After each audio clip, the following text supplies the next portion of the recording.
Hello everyone, क्या हालचाल है। स्वागत है पीडब्ल्यू ओनली आईएएस में। और आज हम पढ़ने जा रहे हैं सीआईसी का छोटा भाई, the SIC, state information commission.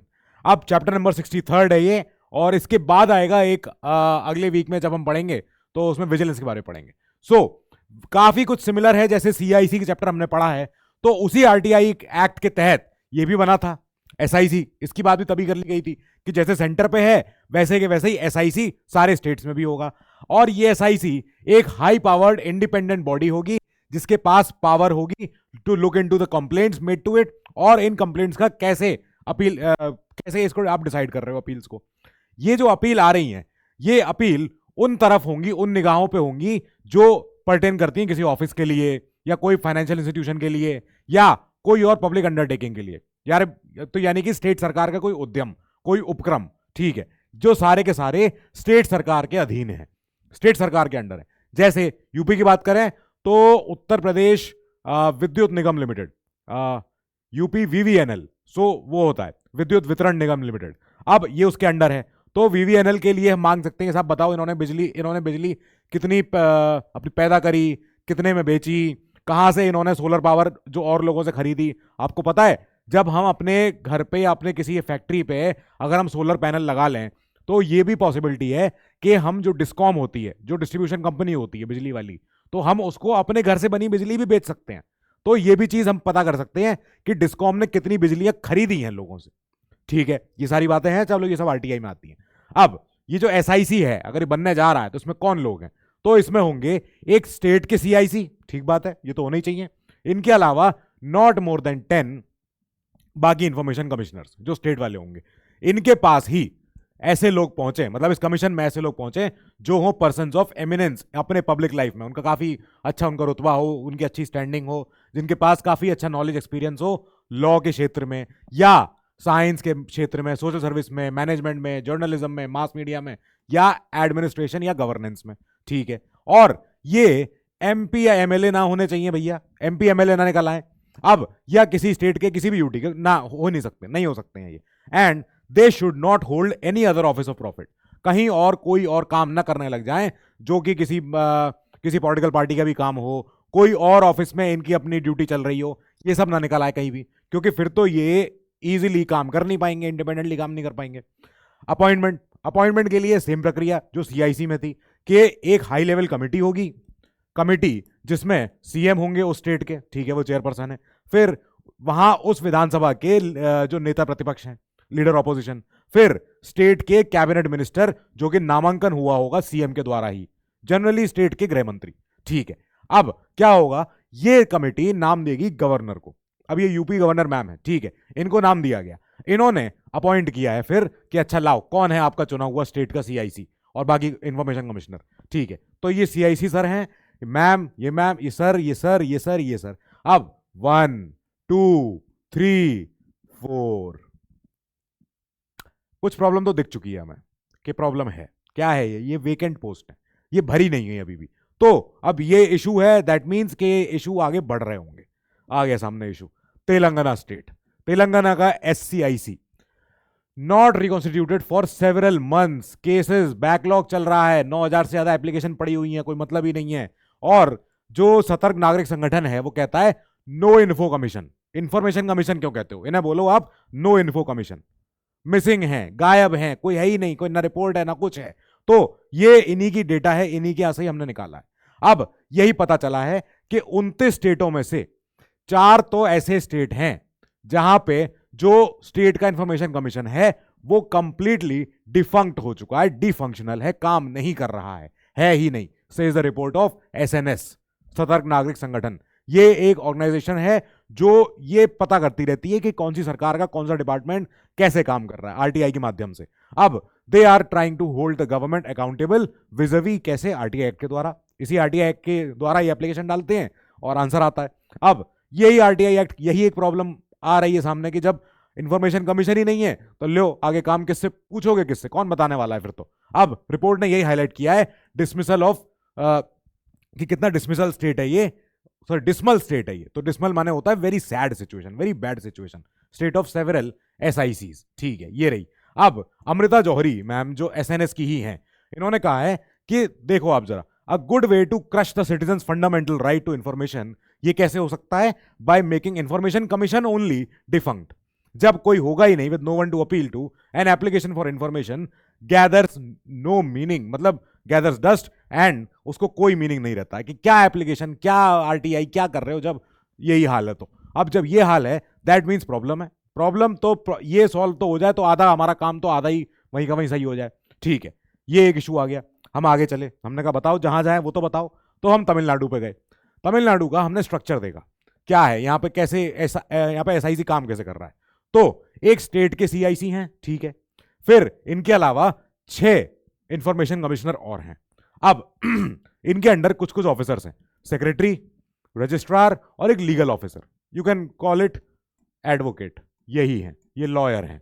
तो अब इन्हें काफी नॉलेज है लॉ की, इन्हें सारी बातें पता है, लीगल लैंग्वेज पता है, इन्हें लीगैलिटी पता है, इन्हें लीगल क्लॉज पता है, क्या चीज कब बतानी है, कितनी बतानी है, क्या बता के प्रॉब्लम हो सकती है, सारी बातें। ठीक है, अब इनके नीचे अंडर सेक्रेटरी हैं जो एडमिनिस्ट्रेशन के हैं, एक अंडर सेक्रेटरी हैं जो स्टाफ वेलफेयर के लिए हैं, एक फाइनेंशियल एडवाइजर हैं, एक डेप्यूटी सेक्रेटरी हैं, एक अंडर सेक्रेटरी हैं, ये पीआईओ हैं। ठीक है, अब ये है, इनके नीचे अलग अलग तरह के डिपार्टमेंट हैं, सेक्शन हैं, ये सारे बने हुए हैं। ओके, तो मतलब ऐसा रफली तो होगा ही होगा। जब ये आ गए ऑफिस में, कब तक रहेंगे? तो जैसा आरटीआई ने अमेंडमेंट, आरटीआई एक्ट में जो अमेंडमेंट हुआ है, कौन से ईयर में हुआ था, पता चल गया आपको? पता तो चल ही गया होगा, लास्ट क्लास में बताया आदित्य सर ने, अमेंडमेंट इन 19। ठीक है, इस अमेंडमेंट में यह तय हुआ कि हम जो इंफॉर्मेशन कमिश्नर्स हैं, चाहे चीफ हो, चाहे बाकी हो, चाहे स्टेट के हो, चाहे कोई और हो, हम उनका टर्म कार्यकाल प्रिस्क्राइब नहीं कर रहे हैं। जो सेंट्रल गवर्नमेंट बताएगी वही होगा, या फिर जब तक कि उनकी उम्र 65 साल की ना हो जाए। और एक बार आप सीआईसी या एसआईसी बन गए, उसके बाद आप दोबारा नहीं आ पाओगे वहां। नॉट एलिजिबल फॉर रीअपॉइंटमेंट, एक ही टर्म मिलेगा, एक ही बार आओगे। अगर आपको हटाना हो स्टेट में तो गवर्नर साहब ही रिमूव करेंगे, चाहे स्टेट के जो हमारे सीआईसी हैं या बाकी आईसी हैं। कैसे कैसे कर सकते हैं ये? या तो वो दिवालिया घोषित हो जाए हमेशा की तरह, या वो कन्विक्टेड हैं, सेंटेंस टू इंप्रिजनमेंट हैं फॉर एन ऑफेंस जो in the opinion of state government, sorry president, तो in the opinion of president involves moral turpitude. ठीक है, अगर प्रेसिडेंट का मतलब यहां है, दैट मीन्स मैटर ऊपर जा रहा है और वहां से फिर ऑर्डर आता है गवर्नमेंट, ये जो हमारे स्टेट के गवर्नर को, कि अब इनको हटाना है आपको। ठीक है, अब ये एंगेज करते हैं during their term of office in any paid employment जो आउटसाइड है उनकी ड्यूटीज से। ठीक है, अगर ये in the opinion of the president unfit हैं to continue in office due to infirmity of mind और बॉडी, के साहब नहीं हो पा रहा है काम, या he has acquired such financial या other interest as is likely to affect prejudicially, कि इन्होंने कुछ और फाइनेंशियली या कुछ और तरीके से अपने आप के पास ऐसे इंटरेस्ट, ऐसी ऐसी चीजें इकट्ठी कर ली हैं या अपने फायदे की चीजें कर ली हैं जो कि भाई ये तय, जो कि एक चीज कर रहा है जिसे हम कहते हैं प्रेजुडिस। प्रेजुडिस समझते हो आप क्या होता है? प्रेजुडिस मतलब होता है कि पहले से ही एक भावना बना लेना बिना किसी आधार के, पहले से ही एक जज कर लेना किसी को, कि अभी तक हमें पास फैक्ट नहीं आया, एविडेंस नहीं आया, लेकिन हमने प्रेजुडिस में हमने किसी को अरेस्ट कर लिया, एप्रीहेंड कर लिया, जो भी कर लिया। ठीक है, तो अगर प्रेजुडिस आ गई कि हाँ इनके ऑफिशियल फंक्शन अब नहीं हो पाएंगे, अच्छे से नहीं हो पाएंगे क्योंकि इनके इंटरेस्ट कहीं और जाके मिलने लग गए हैं, तो इनको हटा दिया जाएगा कि अब सर बस थैंक यू वेरी मच, और नहीं हो पा रहा आपसे। फिर हम आगे गए, हमने कहा और बताओ, गवर्नर साहब और मौके पे भी हटा सकते हैं on the ground of proved misbehaviour या इनकैपेसिटी।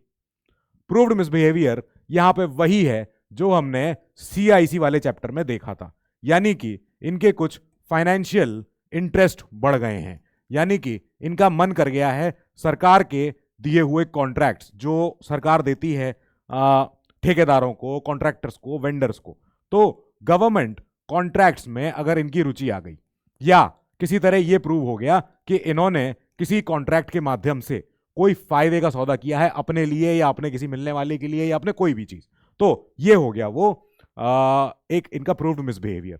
अब प्रूव्ड होना चाहिए, प्रूव्ड माने गवर्नर साहब इस मैटर को रेफर करेंगे to the supreme court for an inquiry. ठीक है, सुप्रीम कोर्ट के पास आया मैटर, सुप्रीम कोर्ट ने कहा देखें, सुप्रीम कोर्ट ने अपहोल्ड कर दिया द कॉज ऑफ रिमूवल भी और एडवाइस भी कर दिया कि हाँ हटा दीजिए, then the governor can dismiss, can remove him, हो गया।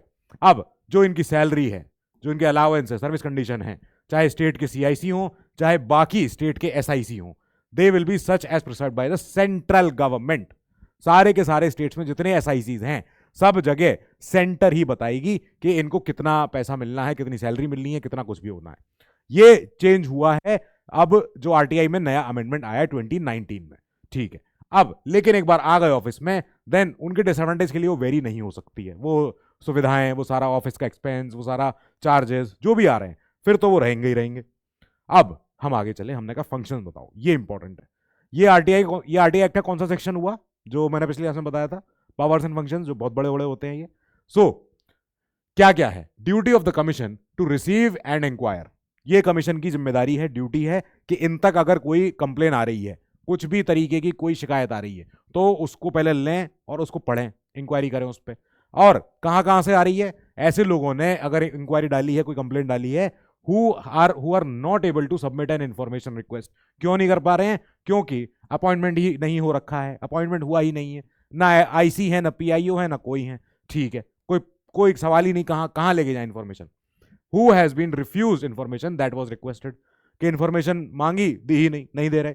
अब who has not received responses, अपने अपने जो इनका सर्टिफाइड टाइम लिमिट है उसके अंदर अगर नहीं दे रहे हो, दैट मीन्स आपके पास अब अपील जाएगी ऊपर, ठीक है। अब who thinks the fees charge are unreasonable, किसी तरह की फीस मांग ली इनसे अलग से, वो सब चीजें भी। Who thinks information given is incomplete, misleading और फॉल्स, तीनों तरह की चीजें, या तो इंफॉर्मेशन आधी अधूरी है, इंफॉर्मेशन जो है मिसलीडिंग है कि गलत तरीके से पेश कर रही है कोई डेटा को, या इंफॉर्मेशन गलत ही है पूरी की पूरी, वो सारी चीज। ऐसा कोई और मैटर जो इंफॉर्मेशन जुड़ा हुआ हो, इंफॉर्मेशन पाने के एंगल से जुड़ा हुआ हो। अब commission can order inquiry into any matter if there are reasonable grounds, जैसे सुओ मोटू पावर। बस साफ बात है, इन तक अपने आप खबर आई किसी तरह, चाहे रिटर्न में नहीं आई बस, लेकिन कानों कान खबर आ गई कि प्रॉब्लम चल रही है, तो इन्होंने कहा लाओ हम बात करते हैं, हम इसको सॉल्व कर देते हैं।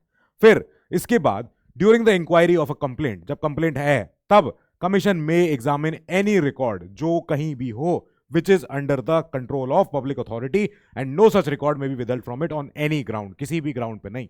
भले ही कोई इंपॉर्टेंट मैटर है, ऐसा मैटर है कि डिस्क्लोज नहीं कर सकते हैं, पर लेकिन इंफॉर्मेशन कमीशन को लाके बता दो कि हम क्यों नहीं बता पा रहे हैं, कोई पर्टिकुलर रीजन है हमारे पास इसलिए नहीं बता रहे, वरना आरटीआई देने में हमें कोई हर्ज नहीं है। लेकिन जब इनके पास अगर इंक्वायरी गई हुई है, कंप्लेन आ रखी है, तब इनको एक बार जानना पड़ेगा, कहीं भी चाहे वो रिकॉर्ड किसी भी ऑफिस में हो, किसी भी डिपार्टमेंट में हो, किसी भी दफ्तर में हो, इन तक आएगा, ये उसकी तहकीकात कर लेंगे कि हाँ यार जेन्युइन है यार, इस चीज को नहीं, इसको नहीं बताएंगे बाहर, पब्लिक इंटरेस्ट के खिलाफ है, ये नहीं बता रहे, ऐसे चलेगा। अब और भी चीजें, जब ये इंक्वायरी कर रहे होंगे तो इनके पास पावर होती है ऑफ अ सिविल कोर्ट, किस रिस्पेक्ट में? वही सारे रिस्पेक्ट्स, समनिंग करना, अटेंडेंस लगवाना इसी किसी पर्सन की, और उनको बुलाना, उनको ओरल या रिटन एविडेंस उनसे मंगवाना, और शपथ पे उनसे लेके प्रोड्यूस करवाना, एग्जामिन करना उसको, ठीक है। Requiring the discovery and inspection of documents, कहीं से भी मंगवा लो डॉक्यूमेंट, कहीं से भी दस्तावेज, कोई भी एविडेंस, कोई भी चीज, ठीक है। रिसीविंग एविडेंस ऑन एफिडेविट, शपथ पत्र पे लिखवा लिया इनसे। फिर requisitioning any public any public record from any court और ऑफिस, कोर्ट याद आती है मुझे, ऑर्डर यार आना लगता है, ठीक है। अब इशूइंग समन्स, ऐसे समन किसी को भेजना फॉर एग्जामिनेशन ऑफ विटनेसेस और डॉक्यूमेंट्स, किसी अधिकारी को बोल दिया कि जरा आना, आपसे आरटीआई आई थी आपके पास, क्या किया गया आपने उसका, तो इनसे पूछ लिया गया कि लाओ इधर लाओ डिटेल। फिर एनी अदर मैटर जो इन तक आया हो, जो इन तक जाना चाहिए हो, जो इनके लिए बना हो। फिर जब कमीशन अपनी काम कर लेता है पूरा, then they submit an annual report to the state government on the implementation of the provisions of this act. कौन सा एक्ट? यहां बात हो रही है आरटीआई की ही, ठीक है। काफी कुछ सेम है जैसे सीआईसी चैप्टर में पढ़ रहे थे, वैसा का वैसा ही। स्टेट सरकार places this report before the state legislature. इस रिपोर्ट के साथ और कुछ जाएगा क्या, जरा बताना जरा, ठीक है। अब फिर इसके बाद कमीशन के पास पावर है to secure compliance of its decision from the public authority. कैसे कैसे कैसे? अगर कमीशन चाहता है कि भैया हमारी अथॉरिटी के तहत हम आपको ऑर्डर दे रहे हैं, हम आपको रिक्वेस्ट कर रहे हैं, या आपको डायरेक्शन दे रहे हैं किसी और विभाग को कि आपको इंफॉर्मेशन देनी है, पहुंचवानी है, या अधिकारी का तबादला करना है, या अधिकारी को अपॉइंट करना है, जो भी चीजें हैं, तो ये कमीशन कैसे इन चीजों को इंश्योर कराता है कि हमने जो बोला है उसकी कंप्लायंस हो रही है कि नहीं हो रही है। ये ऐसे होता है by providing access to information in a particular form. एक तरीके से दे दिया कि ये है प्रिस्क्राइब फॉर्मेट, ये है पूरा का पूरा, जैसे कहते हैं प्रोटोकॉल, ऐसे जाएगा। फिर डायरेक्टिंग द पब्लिक अथॉरिटी, जो पब्लिक अथॉरिटी है, जो भी डिपार्टमेंट है, उसको बोलना टू अपॉइंट अ पीआईओ, जहां पे नहीं है, ठीक बात है, ये भी करेंगे। फिर पब्लिशिंग इंफॉर्मेशन, ऐसी इंफॉर्मेशन को खुद ही छाप देना, खुद ही पब्लिश कर देना, और कैटेगरीज ऑफ इंफॉर्मेशन जो जरूरी हो, रिक्विजिशनिंग हो, ठीक है। Making necessary changes to the practices relating to management, maintenance and destruction of records, कि अगर कोई दस्तावेज है उनको हटाने हैं, उनको रखने हैं, जो भी करने हैं, जैसे हमने पिछली बार बात करी थी ऑफिशियल सीक्रेट्स एक्ट की, तो उसमें कई कई समय तक दस्तावेज रिकॉर्ड में रखे जाते हैं, तब जाके बाहर उसको पब्लिक किया जाता है, ठीक है। तो उस तरीके से ही ऐसे अपने आप चेंजेस बता देंगे, साहब एक काम करो, इसको थोड़ा सा भी दबा के रखते हैं, इसको रखेंगे एक इस सर्वर में रखेंगे, उस डेटाबेस में रखेंगे, यहाँ रखेंगे, बाद में इसको रिलीज करेंगे, जैसा भी करेंगे, ठीक है। Enhancing training provision for officials on the right to information, जो ऑफिशियल्स हैं जिनको जिनके पास जिम्मेदारी जाएगी कि आप पीआईओ होने वाले हो, तो आप एक काम करना, आप पहले ट्रेनिंग ले लो 2 महीने की, 6 महीने की, उसके बाद आप अपने काम पे लगना, ठीक बात है। Seeking N annual report from कहां से, from the public authority on compliance with this act, ठीक है, ये करवा लिया गया कि आप आरटीआई फॉलो कर रहे हो कि नहीं, सारे के सारे, चाहे रेलवे हो चाहे कोई भी हो। अब रेलवे के साथ अभी जो हुआ था, आरटीआई आई थी, तो उसके बाद रेलवे की तरफ से हमने 2 ऑर्डर देखे थे। एक तो वो जो ऑफिसर ने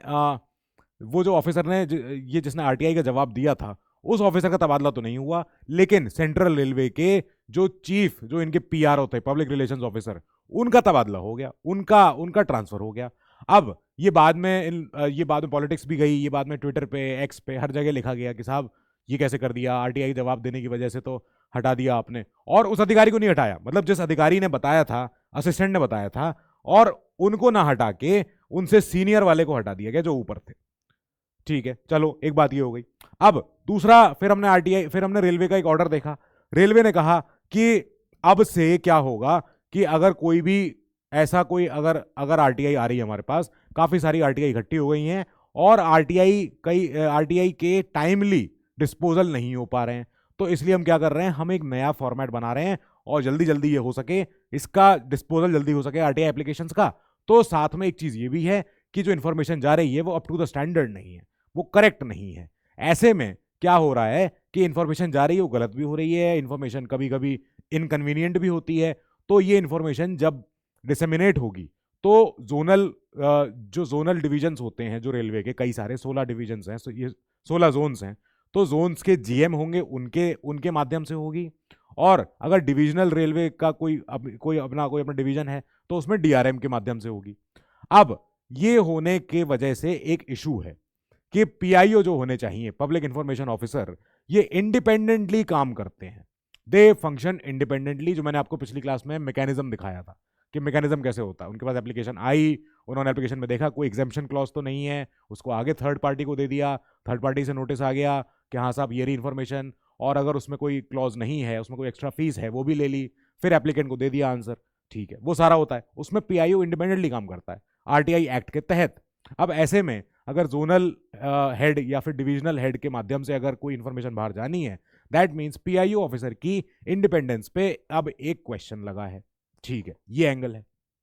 तो अब ये एंगल कितना आरटीआई एक्ट से फिट बैठता है, और इस पे आगे क्या होता है, क्या ये केस किसी कोर्ट में जाता है, क्या ये केस किसी रेलवे ट्राइब्यूनल के पास जाता है, जो भी होता है वो आगे की प्रोसेस है।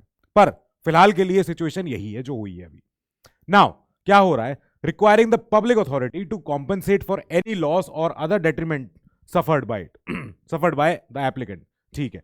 अगर किसी विभाग की वजह से किसी एप्लीकेंट को, कोई आरटीआई एक्टिविस्ट को कोई प्रॉब्लम हो गई, या कोई अगर किसी भी तरह का नुकसान हुआ है, तो उसकी भरपाई भी करवानी पड़ेगी। ऐसे ही इंश्योर करते हैं कंप्लायंस, कौन, एसआईसी, ठीक है। Imposing penalties under this act, जो पेनल्टीज हैं इस एक्ट के तहत, मैंने आपको बताया था 250 रुपए पर डे के हिसाब से फाइन लगता है, और 25,000 तक जा सकता है ये फाइन। फिर रिजेक्टिंग द एप्लीकेशन, ये भी तो एक कंप्लायंस ही है। अगर बोल दिए भाई नहीं देना आंसर, ऐसी बातें नहीं बतानी है, तो इस एप्लीकेशन को रिजेक्ट कर दो, ऐसी चीजों को। जब public authority does not conform to the provision of this act, कौन सा एक्ट, आरटीआई, तब क्या होगा, एसआईसी बोलेगा टू दैट अथॉरिटी कि आप ऐसे ऐसे कदम लो जिसकी वजह से you ought to be taken for promoting such conformity, कि क्या क्या करने के बाद से आप इस आरटीआई एक्ट को और अच्छे से अनुपालन इसका कर सकते हो। ये था एंगल, ठीक है। अब आगे गए हमने कहा सर वो बताओ आरटीआई अमेंडमेंट एक्ट जो 2019 में आया था। अब यहां पे ये हमने पिछली क्लास में भी देखा था, तो एक बार फिर से इसका रिवीजन जरूरी है, क्योंकि आपकी बुक में लास्ट में ये इस चैप्टर में आखिरी में एक ये पॉइंट है। तो ये है जो बिल में था, जो अब बन के हो गया है, एक्ट अब इसके बाद जो ओरिजिनल आरटीआई एक्ट था 2005 का, ये उसका पॉइंट होगा। ब्लू वाले पुराने हैं, रेड वाले नए हैं। जैसे क्या, चीफ इंफॉर्मेशन कमिश्नर जो हैं सीआईसी और बाकी information commissioner, they will have a tenure of 5 years। ये पहले हुआ करता था। अब बोल दिया गया कि centre will notify the tenure of all information commission including chief और बाकी भी, एट स्टेट भी और सेंट्रल लेवल भी, दोनों जगह पे। ठीक है। फिर इसके बाद पहले था कि सीआईसी की जो पे है, सीआईसी की जो पे है, सैलरी है, that is equivalent to CEC, chief election commissioner की, और सेंट्रल आईसीस की और स्टेट के सीआईसी की टू इलेक्शन कमिश्नर्स होती थी। जो सेंटर के, बस सीआईसी को छोड़ दो, बाकी आईसीस जो हैं उनकी, और स्टेट के जितने आईसीस हैं तो उनकी होती थी इलेक्शन कमिश्नर्स के इक्वल, टू स्टेट के इक्वल, और स्टेट आईसीस की होती थी चीफ सेक्रेटरी के इक्वल। ठीक है। कैसे बताया, सीआईसी प्लस 10, और इधर हैं हमारे एससीआईसी प्लस 10। मान लेते हैं ये 10 नंबर, मोर देन 10 तो नहीं हो सकते हैं, ठीक है, कम ही कम हो सकते हैं। तो हम कह रहे हैं सेंट्रल जो हमारे इंफॉर्मेशन कमिश्नर हैं, ठीक है, तो उनकी तो इक्विवेलेंट है चीफ इलेक्शन कमिश्नर जैसी। अब जो बाकी ये 10 हैं, ऊपर वाले 10, और स्टेट के सेंट्रल आईसीज एंड स्टेट का सीआईसी, ये 10 प्लस ये, तो इनकी एक इक्वल सैलरी होगी। ये पहले के एक्ट में था, ठीक है। वो किसके बराबर है, इलेक्शन कमिश्नर्स के बराबर है, बाकी इलेक्शन कमिश्नर जो होते हैं सीईसी के अलावा। अब जो बचे हुए आईसी हैं वो 10, तो इनकी इक्विवेलेंट होती है चीफ सेक्रेटरी के अराउंड। अब हमने कहा इस क्लॉज को हम हटा रहे हैं, टाटा। अब इसके बाद जो नया क्लॉ है वो कहता है सैलरीज एंड अलाउंस जो हैं they are determined by central government, बस साफ बात। फिर रिडक्शन इन सैलरी हम बात करेंगे। अगर कोई ऐसे ऑफिसर, जो मैंने आपको बताया था कि ऑलरेडी रिटायर्ड ब्यूरोक्रेट्स होते हैं जो सीआईसी बनते हैं, 15% तो कम से कम है ही ऐसे ब्यूरोक्रेट्स, बाकी आईसीस बनते हैं, तो इन्हें पेंशन भी आ रही है अपनी ऑफिस की, क्योंकि ऑलरेडी ये जॉब में थे अपने 25-30 साल तक। फिर अगर ऐसे ऑफिशियल्स आर रिसीविंग पेंशन और अदर रिटायरमेंट बेनिफिट्स, तो इसका मतलब क्या होगा कि उनकी salary will be reduced by an amount equal to the वो पेंशन। ये पहला था, ठीक है। यहां पे ऐसे प्रोविजंस को हमने हटा दिया, हमने कहा इसकी जरूरत अब नहीं है, ये वाले प्रोविजन की जरूरत नहीं है, these provisions have been removed, बस, ठीक है। सो विद दिस हमारा ये वाला चैप्टर खत्म होता है। अब अगली क्लास में मिलेंगे जहां हम पढ़ेंगे CVC। Till then, you keep studying, stay safe, good luck.